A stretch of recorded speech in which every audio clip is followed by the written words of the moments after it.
the ratings. This is the Calcatster, and I just spent $30 to watch the streaming video of Raya and the Last Dragon because, of course, everyone's talking about it on the internet right now. It came out yesterday.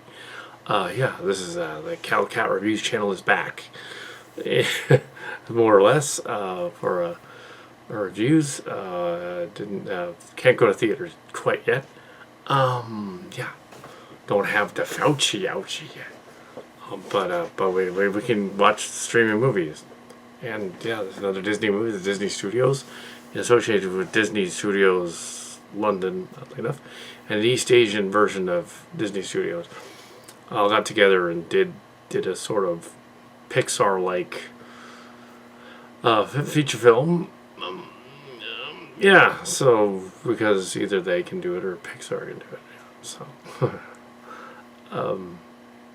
I find it amusing that in Disney Pixar movies, I recognize some of the people as they get older and older and they get a higher rank in the credits. It's kind of funny. I'm always looking for that in the credits. There were a few in there. Yeah, so when Mark Scartz and I were at Disneyland in 2015, we even met somebody that was one of the play actor people that was actually in the place watching the Aladdin plays. So that was cool. But that was years ago. Now we got to see a preview of The Good Dinosaur. So this is kind of like that. Get preview of in this case, Raya and the Last Dragon, which actually premiered Friday, so it's not technically a sneak preview. And we're not technically Disney people, not technically. So, yeah, I understand this movie was done completely. Raya and the Last Dragon. So, yeah, Raya and the Last Dragon. Raya and the Last Dragon. Basically, it's a Disney version of Avatar: The Last Airbender with a little bit of Moana thrown in. So in terms of originality, it sort of mixes its metaphors, but it actually is a really good movie. Yeah, Raya and the Last Dragon is about this world in a production of a video here. Yes, just doing a review of Raya the Last Dragon, and premise of which is 1,000 years earlier there were 5 dragons, and they represented elements: fire and water and air and ground. It seems like the Last Airbender. But they gave them slightly different magic, but no, they're basically that. Also, they're reminiscent of Atari Adventure and of Dungeons & Dragons. So, there you go.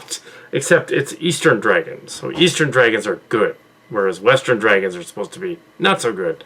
Unless you mean How to Tame Your Dragon, in which case, in that movie, they made them like Eastern Dragons, even though it was supposed to be like the Anglo-Saxons and Irish and stuff, and Scots. But in this case, yeah, Eastern dragons are supposed to be good, and they bring luck and stuff. So there's a luck dragon, and so there's something from Neverending Story in it.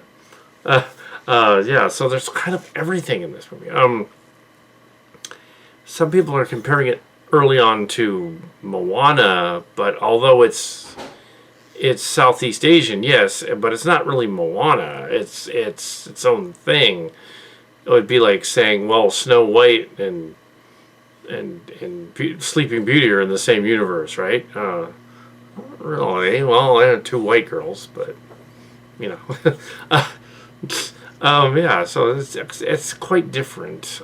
There's a little bit of similarities to Mulan as well, because empowered like fighter chick. Although in this version it makes more sense than in the live action Mulan, which we have not reviewed yet. Yeah, we haven't done the live action one yet. So we have it being 500 years after the dragons left, and so it's another 500 years. And there's a 500 years after the dragons left, and there is a People have been turned to stone by this virus that's attacking them. That's turning virus that's attacking. I'm sure they were inspired by the COVID-19 thing. Although it was probably in production before that, so I would say maybe not. Maybe it was called a demon or something, but it's Disney, so they wanted to say not calling it that. Even though early Disney did not shy away from that stuff. Some of the earliest Disney cartoons are quite dark and twisted. But yes, oh yeah, Snow White and Sleeping Beauty and Pinocchio, the original Pinocchio and the original Dumbo are actually freaky. Yeah, so they did not shy away from that. But yeah, so you have also this thing had elements of Kung Fu Panda in it, which was DreamWorks. So there was a lot of things going on that they just kind of made their version of what a Moana type movie would be. I think one was also them too. So there you go. They got some actors and creative consultants and people on the movie that knew that Southeast Asian culture to make it a little more accurate than they did with the Mulan sequel. Although their universe is Kalamana or whatever it is not probably butchering that name. It's not is not technically Thailand and possibly Malaysia. It's in that area, more like Thailand, the Thai area. I think more so than they're not on the mainland though. They're in the islands, so it's both there and both not there. It's like another island. Moana was more about the discovery of Hawaii, according to this other universe where Polynesians sailed out and discovered Hawaii.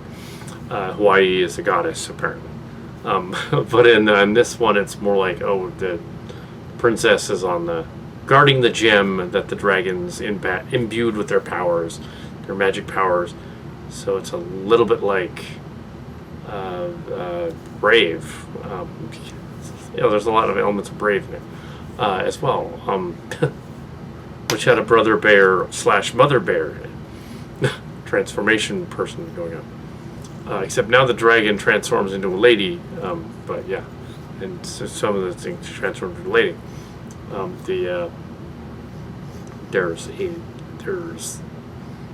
So basically there's the father guy, Pop, and or Pope perhaps, and the girl, Raya. They hold a Thanksgiving feast, which is a little odd because you wouldn't think they'd have a Thanksgiving feast. That's very Western. But apparently they throw a feast, and it goes wrong, and one of the tribes that was there tricks her. The tribal girl that's her age tricks her. She's got like a dragon pendant. She tricks her to try and get a hold of the gems, and then the gems are broken, and each person gets a shard. Each group gets a shard, and they leave. Cue to 6 years later, when spoilers. Obviously, I've seen it, right? So. Plot spoiler. And 6 years later, and she's grown up a little bit, and she's learned how to fight and stuff. Her father got turned to stone by the bad guys. A lot of the other people got turned to stone by the bad guys. The floating amorphous demon virus that's going on. She prays to the dragons at one point in a cave, in a shipwreck cave, and the dragon comes to her. The dragon was apparently not gone. The dragon comes to her. I guess she had a shard from and it called to her. Didn't think of using that before, but she was able to do it there. And so we have this whole shard dragon thing going on, the whole shebang there. Now she's got to go to the different houses of the different tribes. She goes to a sort of an ocean-dwelling tribe place where she finds she's halfway there, and she meets up with a kid that runs a boat, like an eating boat. I guess I can go on there and eat stuff. Yeah, like a river boat, but that would be very Western too. But I guess it's also Southwestern, it's Asian as well. So I guess it works both ways. In Mississippi they had river boats with food on them, And they probably had them as well out there in Southeast Asia, boats with food on them. Okay, so we don't ask where he's getting the food from. I just don't know. The ocean, I guess. We never see him actually fishing with nets or anything. He's got them on the boat.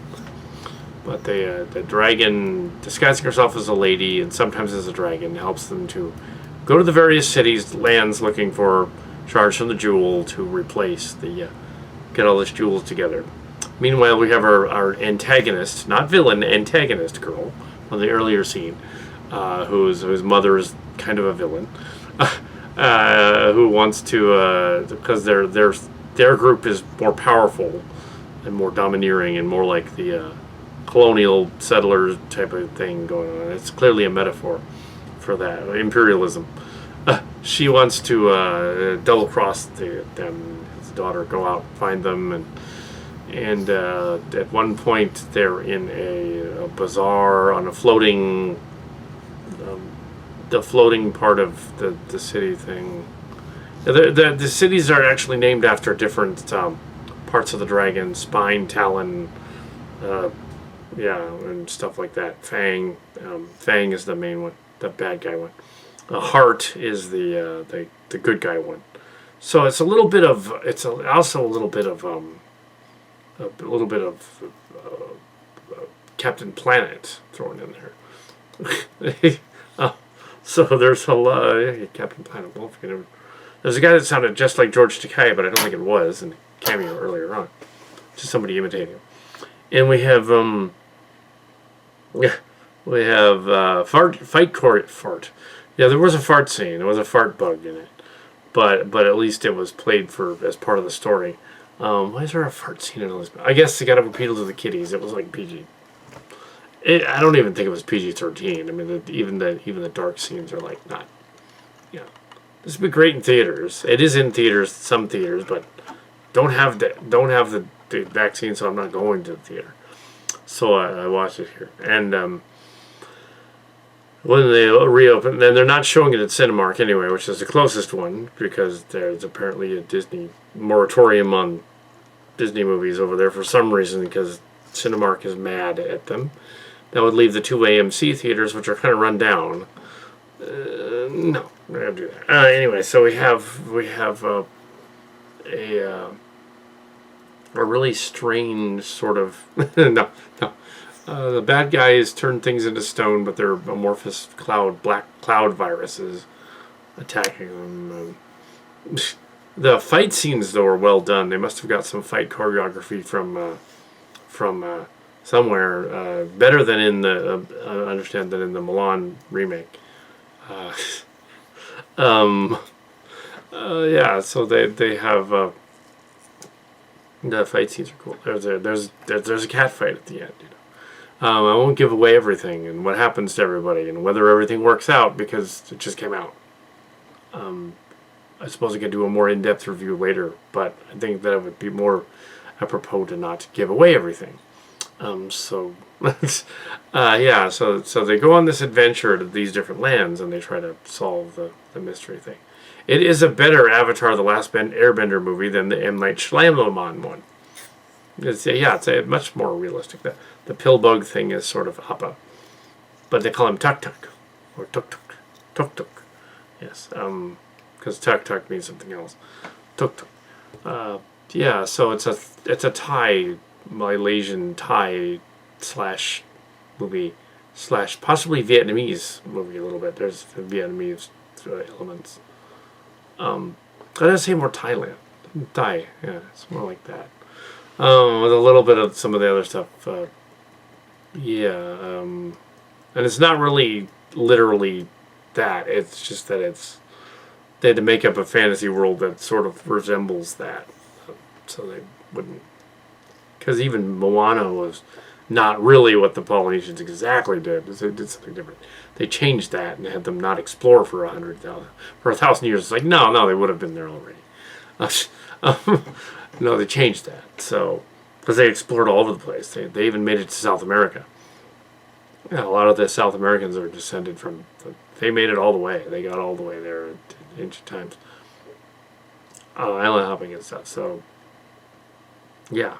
because there were people on the anyway, from the Native Americans came from Asia, basically. So a lot of them came from Asia, and then they proceeded with the land bridge and across the Pacific. Different groups came in waves. Same thing with the Europeans. Came in different waves and stuff. There were like 5 or 6 migrations out of Africa that came to that area. There were others from Europe that came down, and Mesopotamia. There have been all these migrations and cross-pollinizations and stuff.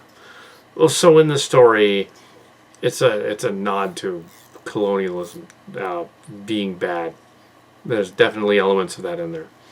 And the ultimate, I'm not going to give away the ultimate ending. No, I'm not going to spoil how they resolve things. But I would suspect that the hard right people will be annoyed at the movie because it has empowered women and it has cooperation or be destroyed as a theme, which is very hippy dippy. But then again, hippies probably produced it. There's some names I recognize from the credits. I always recognize some names in the credits. So, yeah, because back in the day. I'm not a hippie though. I was born a little bit too late for that. Step siblings, yes, they were hippies, but I was not. Born in '70, so I can only know what was from history. Before that, it was like a toddler when that ended, I think. Around the 75, 76, that's when that ended. Yeah, I was like 6. But anyway, so I don't know much about the cultures they were doing, although I know a little bit about it because one of my nephews is married to a Filipino person. So yeah, they have kids, and and they know a little bit about that. But yeah, it's interesting. And I'm not going to name names because they might be like, hey, you named us in your animated video thing. Don't do that. Oh, let's know who we are. Yeah, so they have they kind of their prayer thing is kind of interesting. It looks similar to Sheena, Queen of the Desert from the 80s, that silly loincloth wearing that was somebody famous, not Goldie Hawn, somebody like that, and maybe it was, and she had like this. I know they probably got it from some Polynesian Thai culture thing, but they were doing the thing like this, but Sheena would do this, so it's a little different. Yeah, so there's a lot of good imagery and stuff, and the fun ending and everything. They even do a kind of a nod to Bambi at one point, in a way, in a sense. Also kind of a nod to the Jungle Book in the end as well. So there's a lot of nods to other stuff in here. Yeah, they also have any number of things. They have. There's a guy that's kind of like Wreck-It Ralph in it. That's running around. Stomping around. But it's not Wreck-It Ralph. It's just a guy that's kind of like him. Anyways, that part would have been John Goodman like 10 years ago. John Goodman, you're going to play this character. I'm being typecast as these giant, huge guys. What the heck? If it was 30 years ago, it'd be Andre the Giant. So he just went with it. That guy, the late Andre the Giant, he just want to play big guys. Okay. Movies. But yeah, it's a cartoon. So. It doesn't have an after credits sequence because that would be Pixar or Marvel. I would say it doesn't have a specific Marx Cards or Calicat moment because we had nothing to do with this one, which is weird that we had nothing to do with this one. Or then we didn't have anything to do with Soul either, really. Although we could say that the cat scene where the disappears up the conveyor belt is, that pretty much. At least they did a nod to what happened to the, like, we're not dead, we're still here. Bring us back. We'll do it. We'll do more. Come on, guys. Yeah, we're still around. because our channel isn't monetized. We're still here. Anyway, so yeah.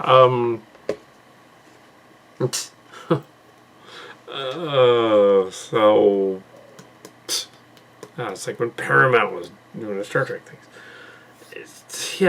I don't want to give it away. So just go out and see well, if you can go to it in theaters safely, go see it in theaters for like $15. Or if you want to do Disney Plus and spend $30 to essentially buy the DVD, pretty much streaming. Assuming the price will go down later by June, and that the price when it goes down, you'll be able to just watch it on Disney Plus, and they'll probably release the DVDs and Blu-rays, probably mainly Blu-rays, for too long of it. So, guys, I don't want to give away anything. I give away too much by saying there's a luck dragon, but yeah, it is funny that Aquafina is in it as the dragon, because she chose to have a stage name to mimic the water company. I'm pretty sure of it, and that's odd for a stage name, Aquafina. Okay. Her voice tends to waver and gets a little snarly at first, but then it's like, well, it gets better. And I think that's because she was just trying to be like a gravelly dragon. Rah. Then later on, when they brought her in for another scene later on, she's like, she forgot.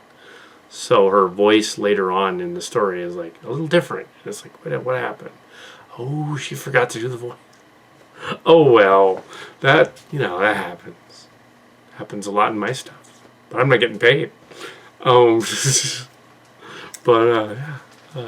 yeah, they did this all on through Zoom, or kind of like Zoom, Disney version of Zoom, all kinds of technology, and I could do that. And that's my review, I guess, of the movie. Yeah, and stay tuned on the CalCat channel for creature features tonight.